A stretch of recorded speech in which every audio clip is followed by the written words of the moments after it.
கோமாதா எங்கள் குலமாதா, குலமாதர் நலம் காக்கும் குணமாதா, கோமாதா எங்கள் குலமாதா. இவங்க தொல்லை தாங்க முடியலடா. தூக்கம் கலையத் தொடங்கியது கிருஷ்ணச்சந்தருக்கு. அங்கே கிடந்த தலையணையை எடுத்து முகத்தின் மீது போட்டவன் இரு கைகளாலும் தலையணையை காதில் வைத்து அழுத்தினான். ஆனாலும் கோமாதா, டேய் அடங்குங்கடா, வருஷம் வருஷம் ஒரே பாட்டைய பாடி எரிச்சல் படுத்திக்கிட்டு. அவன் சொன்னது கேட்டதாலோ என்னவோ, போதாதா என்ற சத்தம் அவன் காதை நிரப்பியது. ஷப்பா, மாத்தி யோசிச்சிட்டாங்க போல. இவங்க மூளைய கோவில் மூலஸ்தானத்தில் தான் வச்சு பூஜை பண்ணணும். ச்சே! எரிச்சல் தாங்க முடியாமல் குப்புறப்படுத்து தூக்கத்தை தொடர முயன்றான். ம்ஹும், விட்டால் அல்லவோ. கோப்ராதா பக்கி, இதோட பிங்க் டெட்டி மேல பினாயில கவுத்தணும்டா. வேல்முருகா, கோமானி, இவர் வேற காமெடி பண்ணிக்கிற பேர்ல மொக்க போட்டுக்கிட்டு.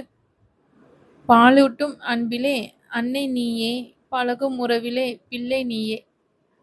கல்லெடுத்து அடிக்காம அடங்க மாட்டாங்க போலவே என்றவனால் அதற்கு மேல் தூங்க முடியாமல் படுக்கையிலிருந்து எழுந்து காதில் விரலை விட்டு குடைந்தபடியே அறையை விட்டு வெளியே வந்தான். அவனுக்காக வரவேற்பாய் கோமாதா உச்சஸ்தாயில் பாட்டு கேட்டது. சலிப்பை சத்தமாய் வெளியிட்டபடி அவன் வர, டேய் கிச்சு, ஹாப்பி பர்த்டேடா. டேய் எரும மாடு, ஹாப்பி பர்த்டேடா. ஆட்டுக்கும் மாட்டுக்கும் நடுவே பிறந்த எங்கள் தானே தலைவனே, உன்னை நான் தலை வணங்குகிறேன். தங்கை, தந்தை, தம்பி என்று வரிசையாய் வாழ்த்துக்கள் வந்து விழ அவர்களை கையெடுத்து கும்பிட்டவன், முடிஞ்சிருச்சா? இன்னைக்கு பொங்கலை நிம்மதியா சாப்பிடுவீங்க தானே, போங்க என்றான் சிரம் தாழ்த்தி. இன்னைக்கு உனக்காக நாள்டா தம்பி, நீ தாண்டா சாப்பிடணும் பொங்கல் என்றான் ஷாம் சுந்தர், கிருஷ்ணாவின் தம்பி. பொங்கலை இலையில வச்சு தரேன் என்ன, பொங்கலை மட்டும் சாப்பிடு, இலையை சாப்பிடக்கூடாதுடா. சந்து, நீ மனுஷன், மாடில்ல சரியா என்று ஒரு விரல் காட்டி எச்சரிக்கை செய்தாள் அருணா, கிருஷ்ணாவின் தங்கை. எவ்வளவு வேணுமோ கேட்டு சாப்பிடுடா கிச்சு, பத்தல கித்தலன்னு பாருவோட புள்ள மேஞ்சிட போற என்ற குரலில் சோகத்தை கொண்டு வந்தார் சம்பத், கிருஷ்ணாவின் தந்தை. ஐயோ முடியல அம்மா என்று கத்திய கிருஷ்ணா பின்பக்கமிருந்து வெளிப்பட்ட கல்பனாவின் இரு தோள்களையும் தன் இரு கரங்களால் பற்றி முகத்தை அவரது முகத்திற்கு மிக அருகே கொண்டு சென்று, ஒரு நாள் முன்னாடி இல்லனா ஒரு நாள் பின்னாடி என்னை பெத்திருக்க கூடாதா என்றான் கோபமாய். போடா லூசு. ஒரே வார்த்தையில் அவனது கையை தட்டிவிட்டு வேறு பக்கம் நடந்தார் கல்பனா. இரு கால்களையும் ஒன்றன் பின் ஒன்றாய் தரையில் உதைத்தவன், ஆலம்பனா, இதுக்கு ஒரு தீர்ப்பை சொல்லிட்டு போ என்றான் கோவமே உருவாய். தீர்ப்பெல்லாம் நாட்டம்மா தான் சொல்லுவாரு, ஆலம்பனா எல்லாம் சொல்ல முடியாது என்றவர் சட்டென திரும்பி மகனின் கன்னம் பற்றி, ஹே, விஷ் பண்ண மறந்துட்டேன்டா சந்து, ஹாப்பி பர்த்டேடா என்றார் அன்புடன். அதெல்லாம் இருக்கட்டும், இன்னைக்கு தயவு செஞ்சு பொங்கல் பண்ணாதம்மா. டேய் மாட்டு பொங்கல்டா. புருவத்தை உயர்த்தி அவர் லேசாய் சிரிக்க, உன் பர்த்டே வேற என அன்பு வழியே உள்ளே புகுந்தாள் அருணா. உறுத்து விழித்த வண்ணம் அவள் புறம் திரும்பியவன், இத பாசம்னு நான் எடுத்துக்கணுமாக்கும், போடி எரும என அவளது நெற்றியில் கை வைத்து கிருஷ்ணா தள்ள, போடா எரும மாடு என்று அவனை பிடித்து தள்ளி விட்டாள் அருணா. என்ன போன்னு சொல்லிக்கிட்டு இரு, இன்னும் 6 மாசத்துல நீ தான் வீட்டை விட்டு போற என்றார் சந்தர் அவளது கல்யாணத்தை மனதில் வைத்து. ஆமாடா, டார்ச்சர் ஒளிஞ்சது என ஷாமும் சேர்ந்து கொள்ள, வெவ்வெவ் என அவர்களுக்கு பழிப்பு காட்டியவள், அம்மா பசிக்குதுமா என்று தாயின் பின்னே ஓடினாள். அம்மாக்கு இன்னைக்கு மார்னிங் டியூட்டி இருக்கு, அப்பா தோசை வார்த்து தரேன் இரு என்று சம்பத் சமையலறை பக்கம் நகர, அப்பாடா தப்பிச்சண்டா சாமி என்று உள்ளூர பெருமூச்சு விட்டான் சந்தர். பின்ன பொங்கலில் இருந்து விடுதலை அல்லவா. சம்பத்தின் பொங்கலை எப்படியும் இலையில் வைத்து உண்ண முடியாது, டம்ளரில் போட்டு குடிக்கத்தான் வேண்டும். ஆதலால் ஷாமும் அருணியுமே பொங்கல் வேண்டாம் என்று கையெடுத்து கும்பிட்டு விடுவார்கள். அப்பாடா, பெரிய ஆசுவாசமாய் இருந்தது சந்தருக்கு. அவனது சிறு நிம்மதியை கூட பொறுக்க முடியாமல் வீறிட்டு கிளம்பியது அடுத்த பாட்டு. ஹே வந்தேன்டா பாலுக்காரன், அடடா பசுமாட்டை பத்தி பாட போறேன். அட பக்கிங்களா, இன்னுமாடா என சந்தர் எரிச்சல் கொள்ள, வந்தேன்டா பால்காரன், அடடா மாட்டை பத்தி பாட போறேன். டே தம்பி, உன் போன் தாண்டா அடிக்குது என்று அறிவிப்பு விடுத்தான் ஷாம் தன் கைபேசியிலே கவனமாய். புது பாட்டு கட்டி ஆடப் போறேன். எருமை, உன் வேலை தானா? ரிங்டோனை மட்டும் மாத்தினியா இல்ல காலர் டியூனுமா? புது பாட்டு கட்டி ஆட போறேன். என்ன என்ன அவ்வளவு நல்லவனு நினைச்சியா?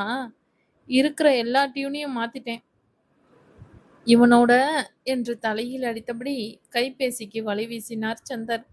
சிக்கினால் அல்லவோ, புல்லு கொடுத்தா பாலு கொடுக்கும், ஒன்னால முடியாது தம்பி. அட அட கர்மமே, எங்கடா இந்த போனு?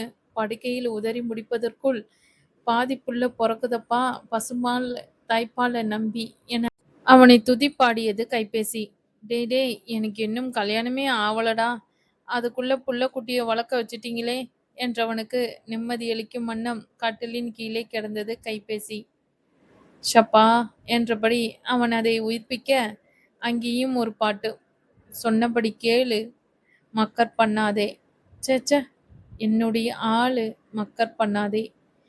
எருமை, நான் போனை எடுத்தேன்டா, பாட்டு செம்மையா இருக்குதுடா மச்சி, அதான் கூடவே. ஆமா, இவர் பெரிய ஆனந்த் வைத்தியநாதன். எருமை, எதுக்கு இப்போ ஃபோன் பண்ணின? டேய், என்ன மச்சி, நீ என்னோட உயிர் நண்பன்டா. சரி, விஷ் பண்றேன் பேர்ல ஒரு காமெடியை போடுவியே, போட்டு தொலை என வேண்டா வெறுப்பாய் சொன்னவன் எதிர்முனையில் இருந்த ரபின் பேசும் முன்னர், பின்லேடன் ஜெயந்தி, வீரப்பன் ஜெயந்தி அன்னைக்கு பிறந்தவனெல்லாம் ஜாலியா சுத்திக்கிட்டு அலைய, இந்த மாட்டு பொங்கல் அன்னைக்கு பிறந்துட்டு நான் படுற பாடு இருக்கேன் ஐயோ என கடுப்பானான் முன்னெச்சரிக்கையாக. எல்லாம் விதி மச்சி, விதி. டேய், மொக்க போடாத. ஆனா பாரு மச்சி, எங்க வீட்டு பக்கத்துல ரேகால ரேஸ் நடத்துறதா இருந்தாங்கடா. கடைசி நேரத்துல ஒரு காளைக்கு உடம்பு சரியில்லையா மச்சி. என் பேரை கொடுத்துட்டியாக்கும். சந்தர் பல்லை கடிக்க, ச்சே, நம்ம ரகு கூட உன் பேரை கொடுக்கலாம்னு தான் சொன்னான். ஆனா நான் தான் என் உயிர் நண்பன் பாவம்னுட்டு நம்பிட்டேன். நம்பு மச்சி, உன் மொக்க முடிஞ்சிருச்சுன்னா இன்னைக்கு பார்க்க வேண்டிய கேஸை எடுத்துட்டு வாடா. ஆமா, நம்ம பெரிய ஆச்சரிய பரம்பரை கப்பாரு, இன்னைக்கு பார்க்க வேண்டிய கேஸாம். வாரம் முழுசுக்குமே எந்த கேஸையும் காணோம். பேசுறான் பேச்சு என்று சலித்து கொண்டவன், மச்சி, இன்னைக்கு ட்ரீட் உண்டு தானே என்றான் கவனமாய். ட்ரீட் தானடா பக்கி, நேத்திக்கு அருணா பண்ணின தேங்காய் பருப்பி இருக்கு, தரை வா என்று கடுப்பை பொழிந்தான் சந்தர். ஐயோ, அதோடு அழைப்பை துண்டித்துவிட்டு அவனவன் பிறந்த நாளுக்கு எப்படா வரும், அம்மா அப்பாட்ட இருந்து என்னத்தடா ஆட்டைய போடலாம்னு வெயிட் பண்ணிக்கிட்டு இருப்பானுங்க. ஆனா நானு என்று தன்னைத்தானே நொந்தபடி குளியலறைக்குள் புகுந்தான் சந்தர். இன்று தன் 27வது பிறந்த நாளை கொண்டாடும் சந்தர் பிகாம், பிஎல் மற்றும் குற்றவியல் சட்டத்தில் மேற்படிப்பு முடித்தவன். முடித்த கையோடு மோட்டார் வாகன தடுப்பு சட்டத்தின் கீழ் வரும் வழக்குகளை கையாண்டு கொண்டிருக்கிறான்.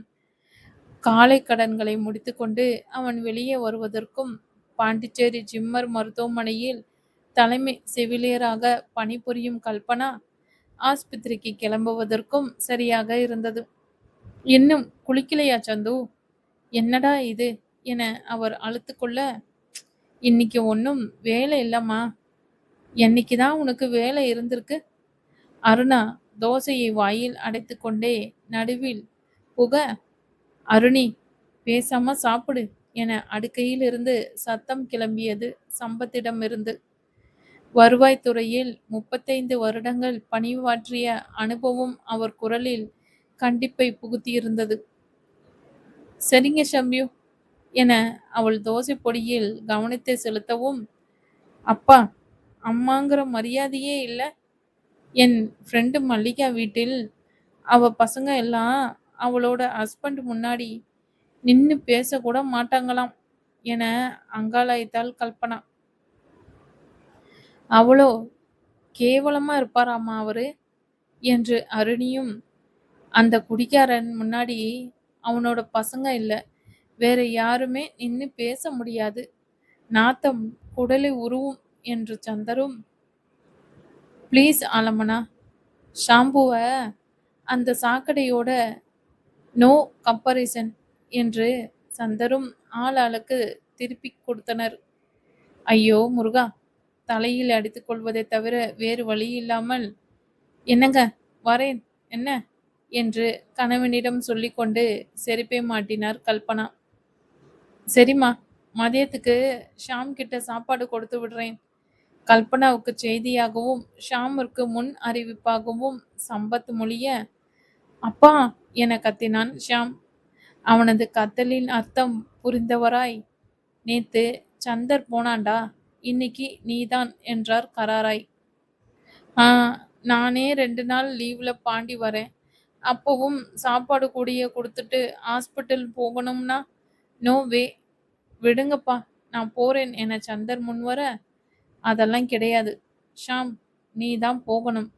லீவ்ல வந்தாலும் லீவே இல்லாம வந்தாலும் அவ உங்க அம்மா தானே, அவளுக்கு சாப்பாடு கொண்டு போய் கொடுக்க வலிக்குதாக்கும் என்ற அவரது கேள்விக்கு எதிர்பேச்சு பேசும் அளவிற்கு அவரது பிள்ளைகள் வளர்க்கப்படவில்லை. கல்பனா கிளம்பியதும் உணவை முடித்துக்கொண்டு, அப்பா நான் ஆசிரம் வரைக்கும் போயிட்டு வரேன் என்று கிளம்பினான் சந்தர். அவன் திரும்பி வருகையில் சாப்பாடு கூடையுடன் ஷாம் வெளியே கிளம்பி கொண்டிருக்க, சந்தர் சாப்பிடவா என உள்ளிருந்து அழைத்தார் சம்பத். கூடத்தில் அருணியை காணவில்லை. செம்ம பசி, என்னப்பா சமையல்? வெண்டைக்காய் சாம்பார், உருளைக்கிழங்கு பொரியல், பாயாசம். அப்பா, பொங்கல் இல்ல என நிம்மதி பெருமூச்சு விட்டான் மகன். கோப்ரோ பொங்கல் தான், பாயசம் ஆயிருச்சு. உள்ளிருந்து குரல் வந்தது. அதானே பார்த்தேன். எங்கிருந்த இந்த விபரீத விளையாட்டு? தெரிஞ்சதை சமைக்க வேண்டியது தானே என்று சிரித்தவன், தங்கச்சி சாப்பிட்டாளா என்றான் தந்தையிடம். ஐயடா, ரொம்ப தான் பாசம். இப்பதான் சாப்பிட்டாடா, நீ வா. ம். அப்போ அங்க இருக்கிறது வெண்டைக்காய் சாம்பார் இல்ல, வெறும் சாம்பார். வலை போட்டு மீன் பிடிக்கிற மாதிரி எல்லாத்தையும் அரிஞ்சு போட்டு அப்பி இருக்கா. அப்புறம் நமக்கு என்ன இருக்க போகுது? மீதம் இருக்க பருப்பு தண்ணியா எனக்கு குடிக்க கூப்பிட்டீங்க என்றவனின் முதுகில் நொட்டால் நொட்டான் என விழுந்தது ஒரு அடி. கிண்டலுக்கும் கேலிக்கும் குறைவில்லாத போதும் ஷாமும் உண்டுவிட்டான் என்பதை உறுதி செய்து கொண்டே சந்தர் உண்ண அமர்ந்தான் தந்தையுடன். உணவு முடிந்து சம்பத் தன் மதிய உறக்கத்திற்காக சென்றுவிட, சந்தரும் அருணாவும் கூடத்தில் அமர்ந்தனர். அண்ணா, என்ன மேட்ரு எர்ம? அண்ணா வாங்கிடுச்சு. போனா சரி, மூஞ்சூராக்காம சொல்லு. இல்ல, உன் கிளைண்ட் யாராச்சும் பியூட்டி பார்லர் வச்சிருக்காங்களா? எதுக்கு? குரலில் எச்சரிக்கை கூடியது சந்தருக்கு.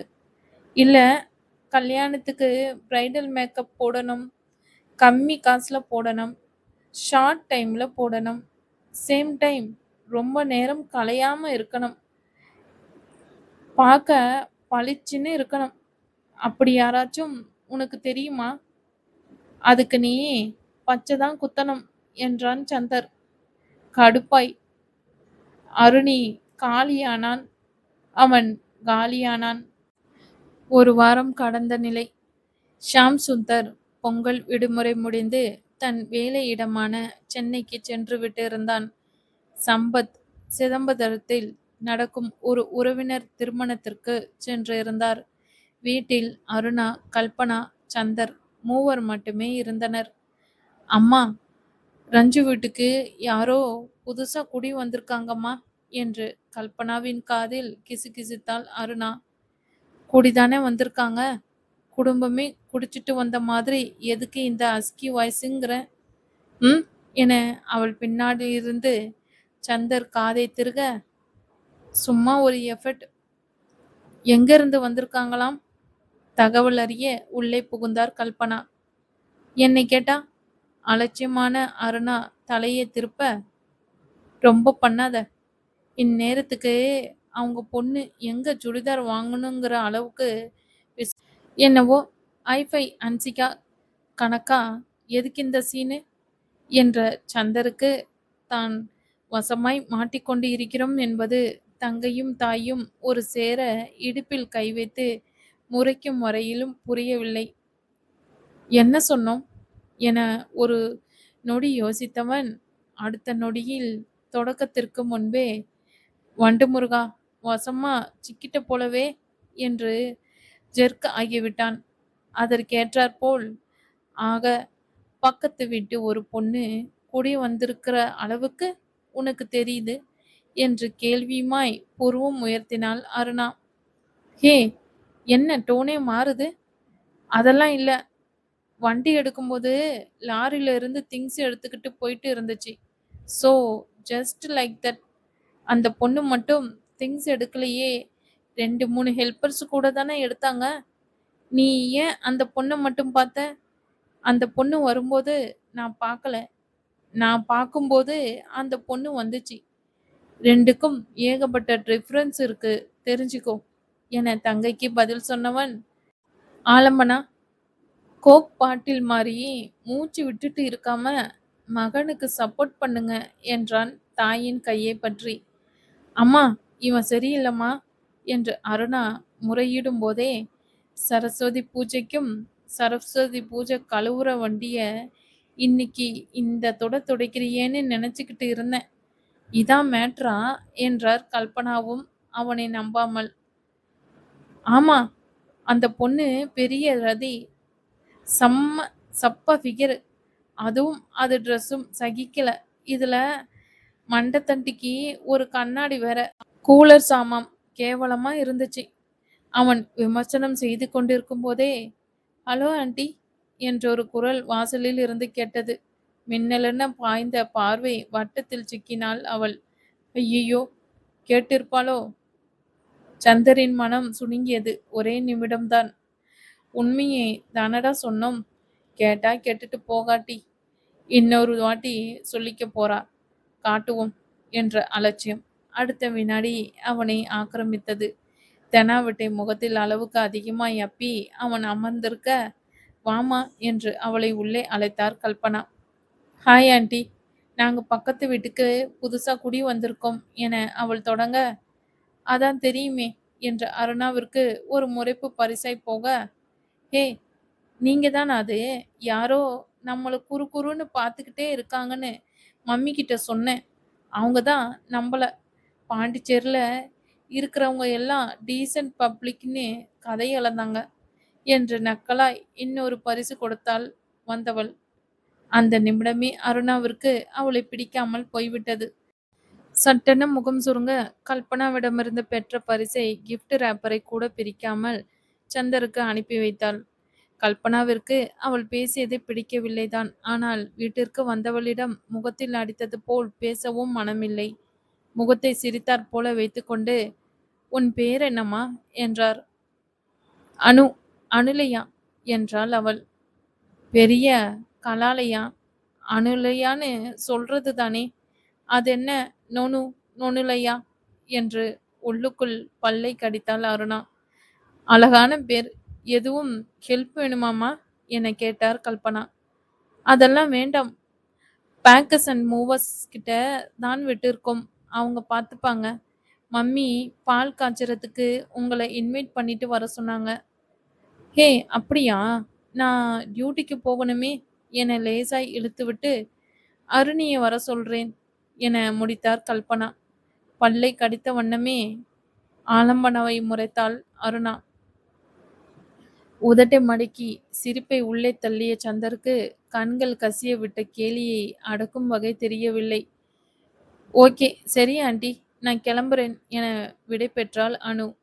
வெளியே சென்று செருப்பை மாட்டியவள், ஆருணி, கரெக்டா 20 மினிட்ஸ்ல வீட்டுக்கு வந்துடு, ஓகே என்று விட்டு அருணாவின், என் பேரு ஆருணி இல்ல, அருணி என்ற சுடிப்பை கணக்கில் கூட எடுக்காமல் கைபேசியில் கைகளை மேய்ந்தபடி நகர்ந்து விட்டாள்.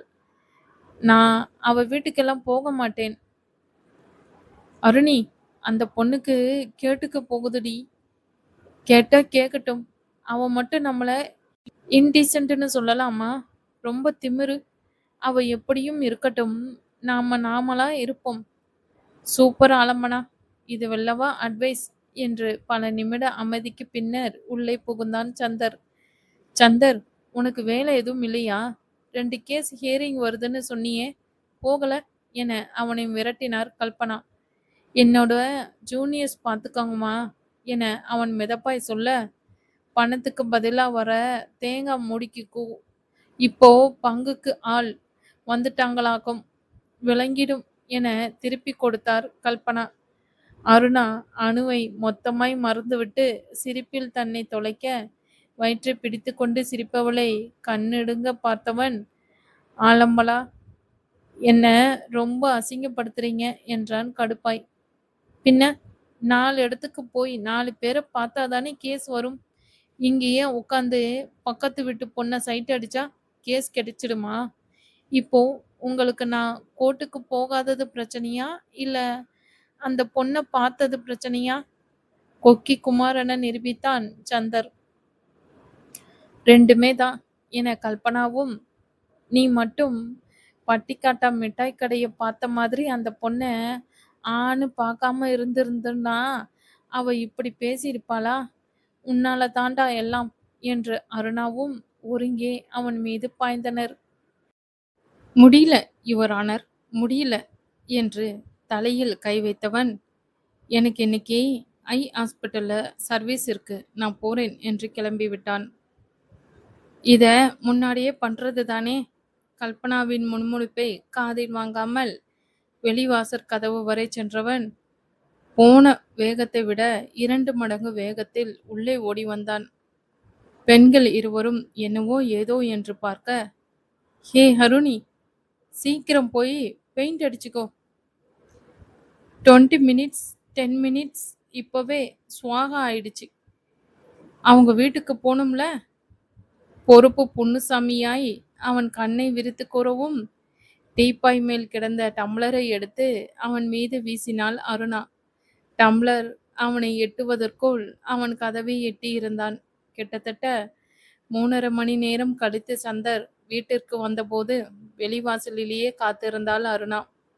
ஏய், ஏண்டி வெயிலே நிக்கிற? உள்ள போ என்று அவளை இழுத்து கொண்டு உள்ளே வந்த அண்ணன்காரன் அவள் உடம்பு லேசாய் சுடுவதை பார்த்ததும், என்ன அருணி, உடம்பு சுடுது, எவ்வளவு நேரமா வெளியே நின்ன என்றான் அக்கறையாய் உருவாய். சூரியன் ஒன்றும் என்ன சுடல, நீ அவனை சுட்டியாக்கும். மொக்க போடாதண்ணா, நானே செம்ம கடுப்புல இருக்கேன். என்னாச்சு? ஃபோன் பாத்தியா இல்லையா? எத்தனை மெசேஜ் அனுப்புன? பேஷண்ட்டுக்கு ஐ ட்ரீட்மெண்ட் கொடுத்துட்டு இருக்கும்போது வாட்ஸ்அப் பார்க்க முடியுமா? லூசு மாதிரி பேசாத. பெரிய அரவிந்த சாமின்னு நினப்பு. வெளியே வந்தோம்னாச்சும் எனக்கு ஃபோன் பண்ண வேண்டியது தானே? 5 நிமிஷத்தில் வீட்டுக்கு வந்துட போறேன். அந்த கேப்பில் என்ன ஃபோனுன்னு தான் பண்ணலை. போனா எரிச்சலாய் முகத்தை திருப்பி கொண்டாள் அருணா. ஏய், என்ன சொல்லுடி என்ன உந்தியவன். பசிக்குதா? அதான். வார்த்தையை சாப்பிட்டுட்டு இருக்கியா என்றான் அவள் முகத்தை பார்த்தபடி. பதிலின்றி அவள் பல்லை கடிக்க, ஊட்டிவிடட்டா என்றான் சந்தர் சட்டென்ன கனிந்த முகத்துடன். நிஜமா என்று கண்ணை விரித்தாள் அருணா. இரு வரேன் என்றவன் உணவு மேசையில் சமைத்து வைக்கப்பட்டிருந்த உணவை ஆராய்ந்தான். கோவைக்காய் பொரியலும் முள்ளங்கி சாம்பாரும். 2மே அருணாவுக்கு அவ்வளவு பிடித்தமான உணவுகள் இல்லை. குளிர்சாதன பெட்டியிலிருந்து ஒரு முட்டையை எடுத்து ஒரு சிறு பாத்திரத்தில் ஊற்றி அதன் வழுவழுப்பு போவதற்காக கொஞ்சமாய் தண்ணீர் ஊற்றி உப்பு, மிளகுத்தூள், மஞ்சத்தூள் 3ஐயும் சேர்த்து நன்றாய் அடித்து ஏற்கனவே அடுப்பில் ஏற்றி இருந்த தோசைக்கல்லில் எண்ணெயை விட்டு பரப்பி பின்புறம் வேக 1/2 நிமிடம் கொடுத்து பின்னர் அழகாய் திருப்பி போட்டு தனியாய் ஒரு தட்டில் எடுத்துக்கொண்டான். மற்றொரு தட்டில் சாதமிட்டு லேசாய் நெய் ஊற்றி சாம்பாரை கொஞ்சமாய் விட்டு அருணாவிற்கு பிடித்த பிரட்டினார் போன்ற பதத்தில் சாதத்தை பிசைந்து எடுத்துக்கொண்டு சென்றான். சோஃபாவில் அமர்ந்து பக்கத்து வீட்டை பார்த்து கண்ணெடுக்க முறைத்து கொண்டிருந்தவள், எங்கே போனே என்றாள் அண்ணனிடம் கோபமாய்.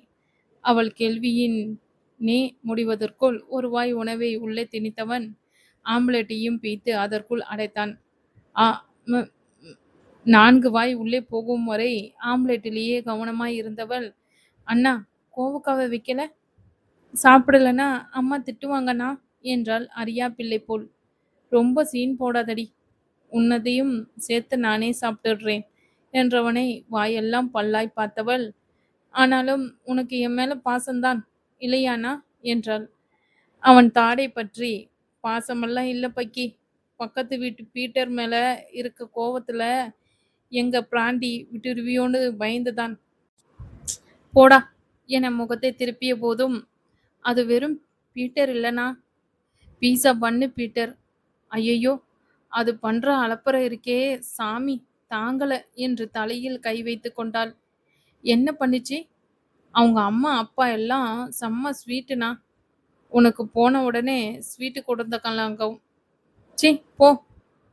ஆனா கொடுத்தாங்க, காஜு கத்திலி அதானே. இல்லைண்ணா, ஆனா அவங்க அம்மா எவ்வளோ நல்லா பேசுனாங்க தெரியுமா? அவங்க அப்பாவும் நல்லா பேசினாரு. ஆக்சுவலி அவங்க சென்னையில தான் இத்தனை வருஷமா இருந்தாங்களாம். ஆனா அந்த அங்கிளுக்கும் ஆன்ட்டிக்கும் நம்ம மதர் மேல ரொம்ப நம்பிக்கையாம். ஸோ அங்கிள் ரிட்டையர் ஆனதும் இங்க வந்துட்டாங்க. ஓ, இந்த பீஸா மட்டும்தான் பொண்ணா? வேற பசங்க இல்லையா? பீஸா என்ன பண்ணுது? அந்த பீட்டர் மீட்டருக்கு ஒரு அக்கா இருக்காளாம். அவங்களுக்கு மேரேஜ் முடிச்சிட்டாங்க போல. பூனேல இருக்காங்களாம். இந்த பீட்டரு சென்னையில வேலை பார்க்குது. ஐடில வேலை பார்க்குதோ?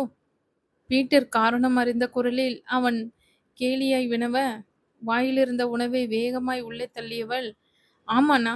ஐயையோ, அது அலட்டுற அலட்டு இருக்கே அம்மா, தாங்கல என்றாள் அருணா. படிச்சுட்டு இருக்கும்போதே கேம்பஸ் செலக்ட் ஆயிடுச்சாம். 20,000 சம்பாதிக்குதாம். இன்னும் ஒரு வருஷத்துல யுஎஸ்ஏ போயிடுமாம். சிஇஓ ரேஞ்சுக்கு பேசுதுனா.